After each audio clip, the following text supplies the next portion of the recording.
ரொம்ப சாஃப்டாக இருக்கிற கேரளா ஸ்பெஷல் பாலப்பம் எப்படி செய்யலான்னு பார்க்கலாம். தேங்காய் பால் ஊற்றி செய்யறதுக்கு பாலப்பம் அப்படின்னு சொல்லுவோம். தேங்காய் அரைச்சி ஊற்றி செய்யறதுக்கு வெள்ளையப்பம் அப்படின்னு தான் சொல்கிறது. 5 to 6 பேருக்கு சாப்பிட்றதுக்காக நம்ம இப்போ மாவு ரெடி பண்ணுறேன். 2 கப் அளவுக்கு பச்சை அரிசி எடுக்கும்போது நல்லா குவாலிட்டியாக இருக்கிற பச்சை அரிசி பார்த்து எடுத்துக்கோங்க. 2 கப் அளவுக்கு நல்லா கழுகி 8 மணி நேரம் ஊற வைக்கணும். 4 மணி நேரம் பத்தாது. வெள்ளையப்பத்துக்கு 8 மணி நேரம் நல்லா ஊற வச்சதுக்கு அப்புறம் தண்ணி வடிகட்டி மிக்சி ஜாருக்குள்ளே போட்டிருக்கு. கூடவே வெள்ளை கலரில் வேக வச்ச சாதம் 1 கப் அளவுக்கு சேர்த்துருக்கு. அரைக்கிறதுக்காக நம்ம ஊற்றி இருக்கிறது தேங்காய் பால் தான். 2 கப்பு அரிசிக்கு 1.25 கப்பிலிருந்து 2 கப் அளவு தேங்காய் பால் வரைக்கும் தேவைப்படும். 1.5 கப் அளவுக்கு தேங்காய் பால் ஊற்றி நல்லா அரைச்சதுக்கு அப்புறம் மிச்சம் மாவோட கன்சிஸ்டன்சி தேங்காய் பால் கொஞ்சம் கொஞ்சமாக ஊற்றி அட்ஜஸ்ட் பண்ணிடலாம். மாவுக்குள்ளே தண்ணி ஊற்றி மிக்ஸ் பண்ணக்கூடாது. அதே மாதிரி அரைக்கும்போது மாவு சூடாகி போகக்கூடாது.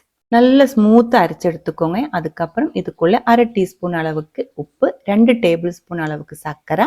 நல்ல குளிராக இருக்குது, மழைக்காலமாக இருக்கிறதுனால சீக்கிரம் பொங்கி வர்றதுக்கு ஒரு 1/4 டீஸ்பூன் அளவுக்கு இன்ஸ்டன்ட் ஈஸ்ட் கூடி சேர்த்துருக்கு. கிளைமேட் எல்லாம் நல்லா இருந்தால் சூடு காலத்துலலாம் இன்ஸ்டன்ட் ஈஸ்ட் சேர்க்காமே நம்ம இதை 6 to 8 மணி நேரத்துக்குள்ளே நல்லா பொங்கி வந்துடும். மாவோட கன்சிஸ்டன்சி பார்த்து திக்காக இருந்தால் அதுக்கு தகுந்த மாதிரி கொஞ்சம் தேங்காய் பால் கூடி ஊற்றி நல்லா மிக்ஸ் பண்ணி விட்டுக்கோங்க. தோசை மாவுலிருந்து இந்த மாவு கொஞ்சம் லூஸாக தான் இருக்கணும்.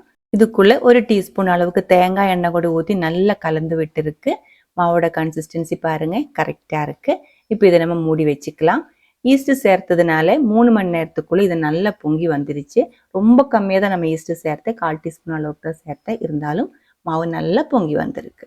மெதுவாக இதே மாதிரி ஒரு டைம் மிக்ஸ் பண்ணி விட்டுக்கோங்க. இன்னொரு ஃபுல்லாக அமங்கி போகக்கூடாது. நல்லா கலந்து விட்டதுக்கப்புறம் நம்ம இது அப்பம் செய்ய ஆரம்பிச்சுக்கலாம். நான்ஸ்டிக் பேன் தான் எடுத்திருக்கு. நான்ஸ்டிக் பேனாக இருக்கிறதுனால இதில் எண்ணெய் நம்ம சேர்க்கறது இல்லை. எண்ணெய் சேர்த்து செய்கிற மாதிரி இருந்தால் தேங்காய் எண்ணெயும் சேர்த்துக்கோங்க. மாவில் கொஞ்சம் தேங்காய் எண்ணெய் கூட ஊற்றி நம்ம கலந்து எடுத்துருக்கிறதுனால அப்பத்துக்கு தேங்காய் எண்ணெயோட மனமும் டேஸ்ட்டும் இருக்கும். நான்ஸ்டிக் அப்பச்சட்டியில் செஞ்செடுக்கும் போது மீடியம் லோ ஃப்ளேமில் எண்ணெய் சேர்க்காம தான் நம்ம இந்த அப்பம் செஞ்செடுக்கணும். பாருங்கள், எல்லா பாலப்பமும் நம்ம செஞ்செடுத்துருக்கு. உங்களுக்கு பிடிச்ச கறி கொடி சாப்பிட்டுக்கலாம்.